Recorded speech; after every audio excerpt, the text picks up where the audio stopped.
We're dispensing with the pleasantries today. There's a truth that's self-evident, that somebody needs to speak, and I don't see anybody else doing it. So allow me to offer you a history lesson as well as an inevitability. Think back to the 1900s and the turn of the century. I want you to think of the frontiersmen that worked their way west and took what they wanted and built what they needed through sacrifice, blood, sweat, tears, but most importantly, a belief in God, their God-given rights, and a set of morals that they themselves were willing to die for, all because they wanted a better life, and they had a common goal.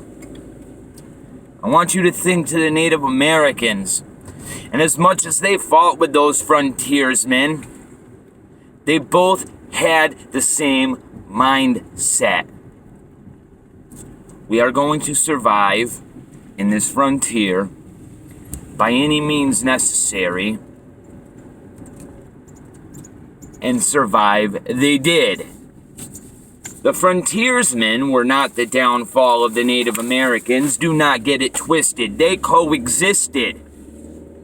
They may have warred, they may have fought over territory, but they coexisted, and they had one thing in common. They were willing to die for a set of values that they believed in, their God-given rights, that they took, that they sacrificed and bled for. They earned their spot there. They have one thing in common. Other than that, it was taken from them, albeit by two completely different means. It was taken from them. The Native Americans met the government in the 9 most dangerous words in the American language. We're the government and we're here to help. Right? And they were led down a trail of tears, and they sacrificed and fought, but ultimately there weren't enough of them. Ultimately, too many of them broke. Instead of standing on their feet and dying before their God, they served on their knees. And they met their fate. And quite honestly, they deserved it. The frontiersmen, albeit a completely different means, the government came in with law and morals and used that to take what they did not build, just as they took what they did not build from the Native Americans. And frontiersmen fought and sacrificed. They became outlaws and fought the government, but ultimately there weren't enough of them. And they faced their consequence, and ultimately they deserved it too, because they didn't have the fortitude to stand and die for what they believed in. A lot of them did, on both sides, yes.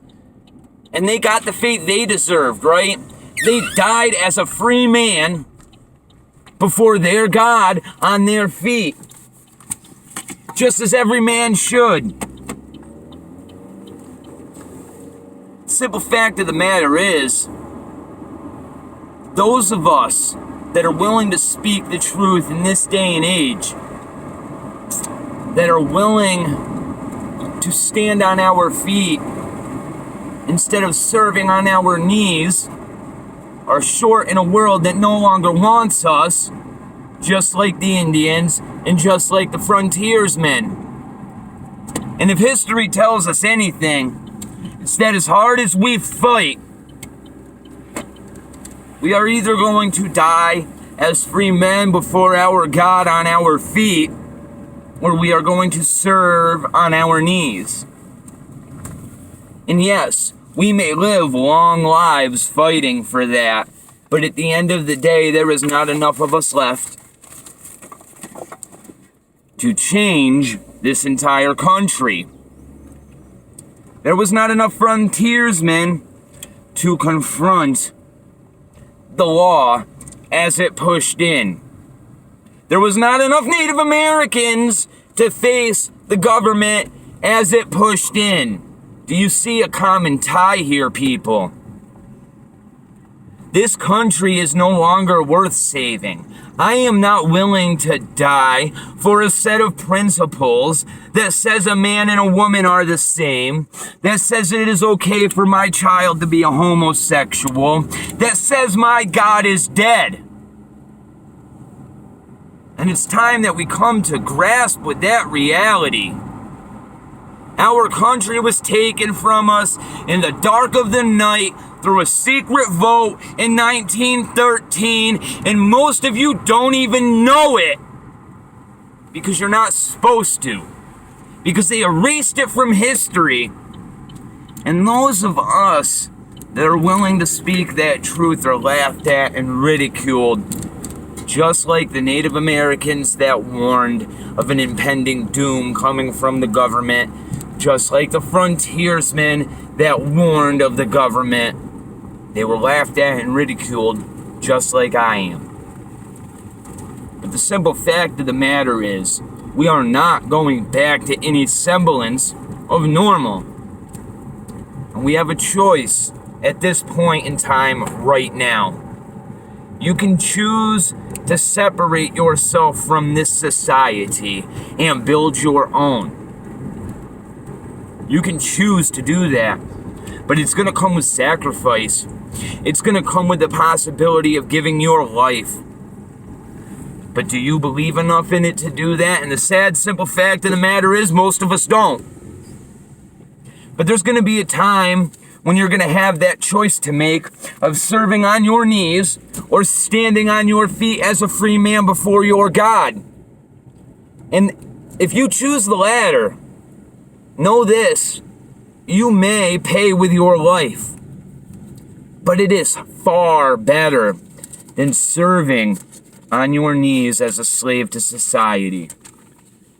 I've lived 30 years of my life already doing that, and I'm not buying into it anymore, people. Society is about to change, and it's time we build a new one. I'm not sure how that happens.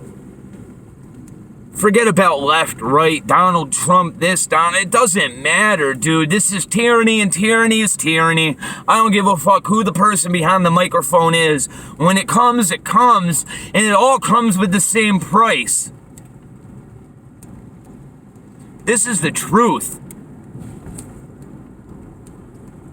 If you're angry right now, man, it's not with me. It's with the facts. And you can feel it deep inside of you. You know that I'm right. You know it, okay? I know it, you know it. We've all felt it for a long time. I don't want to sit here and act like I have all the answers, because I don't. That's up for every man, woman, and child to figure out on their own. I can't save you. I don't even know if I'm going to be able to save myself. But I'm certainly not dying for somebody else's morals, for somebody else's idea of civilization. And I will not be forced into servitude under a system that I don't believe in. I am not going to sell my soul just to keep breathing. There is far more to this life than this physical nonsense that is around us. And the sooner you realize that, the sooner you're going to be able to make that decision yourself, because it's coming. That's truth. You can take it or leave it, but somebody had to say it.